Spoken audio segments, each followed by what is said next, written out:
Everyone, thanks for tuning in to What's in the Box. Today we'll be taking a look at NECA's Shredder and Splinter 2-pack for the Teenage Mutant Ninja Turtles.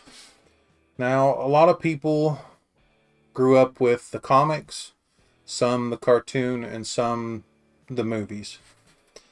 I personally grew up with the cartoon, and then came the movie in the early 90s. It came at a time for me where I was kind of reaching that sort of pre-grown up stage of around 10 or so, 10 or 12, and it just sort of blew up in my mind. The movie overtook the cartoon 100% for me, and it became the thing that made me obsessed about the Ninja Turtles. While I'd watched the cartoon and collected some of the turtle cartoon figures at the time, I threw those out the window for anything that was TMNT movie related. Now, if you remember, they came out with these sort of rubberized movie turtles, and they were amazing for the time. They had these very rubbery, I don't even know how to describe them. A little scaly. They were just more movie accurate than anything I had seen at the time. And they really spurred that part of toy collecting for me. Um, I really can't say enough about the film itself. I think it's amazing. It's perfectly dark, it's perfectly humorous, and it has a lot of the characters, if not all the characters that matter to those comics and the cartoon in the film. And I think it's pretty well written. Um, it expresses all four turtles' personalities really well. Splinter comes to life, even Shredder, Casey, and April. Um, I just can't say enough good about that movie. I still have fond memories of it. I have posters of the film. It really spurred anything that was Ninja Turtles related for me to an epic proportion. So, of course, I had to pick these up. I have the other two turtle sets. I have the Casey and Raph set. And I will be getting the unmasked Casey Jones as soon as I can. April's on order. So, yeah, I will really enjoy going through these for you. Other than horror, my obsession goes horror, comics, turtles, and sometimes those are all just balled up into one. One will come before the other. So yeah, I'm definitely excited about this, and I thought I would start with these two because they sort of kick off the war, if you would call it, between the turtles and the Foot. So we'll check this out right now. So here we have Shredder and Splinter out of the packaging. They both come with a good deal of accessories, but we'll get to those in a minute. As far as the figure goes, let's take a look at Splinter first. Sadly, he doesn't have a foot peg, so you can't display him in that way, but luckily NECA has given us this prehensile tail, nice and bendy, and he sets just fine with that. Now, as far as accuracy goes, his clothing is either a sackcloth or muslin type fiber material, and there's a lot of shredding at the elbows and wrists and along the bottom of the gi. There is a nice bit of staining. It's sort of tea colored in a way, and then there's also some grays along the edges. So fairly well done, and when I typically don't like clothing on figures this size, so not bad at all. Concerning the figure itself, he's got articulation mid-foot at his ankle, at his knee, and his hips. Same with the elbows, shoulders, and wrists. Pretty good.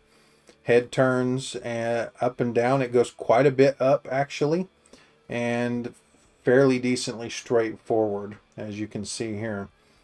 His look, I think they've captured him quite nicely There is a little graying around his muzzle, around his eyes and ears.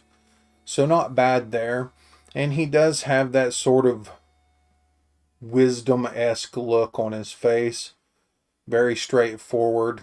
And I think that captures the character nicely. So no problem there.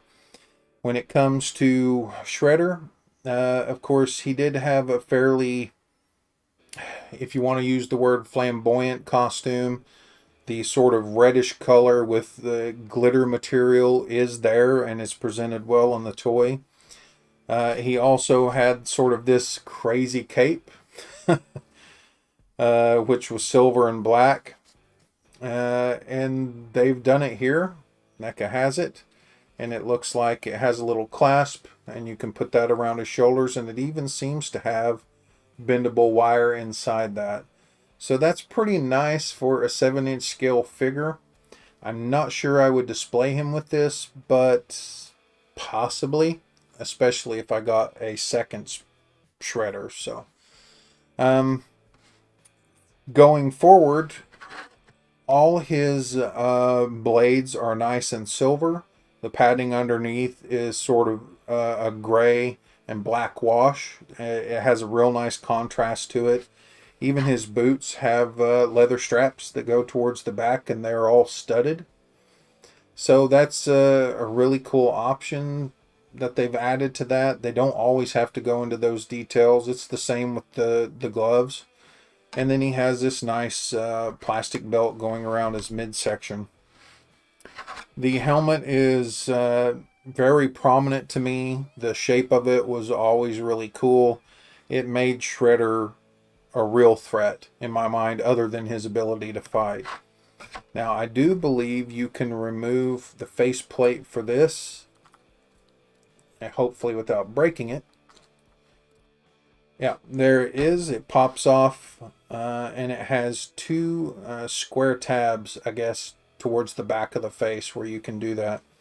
And as you can see here, you now see his messed up face that Splinter gave him protecting his master when he was young.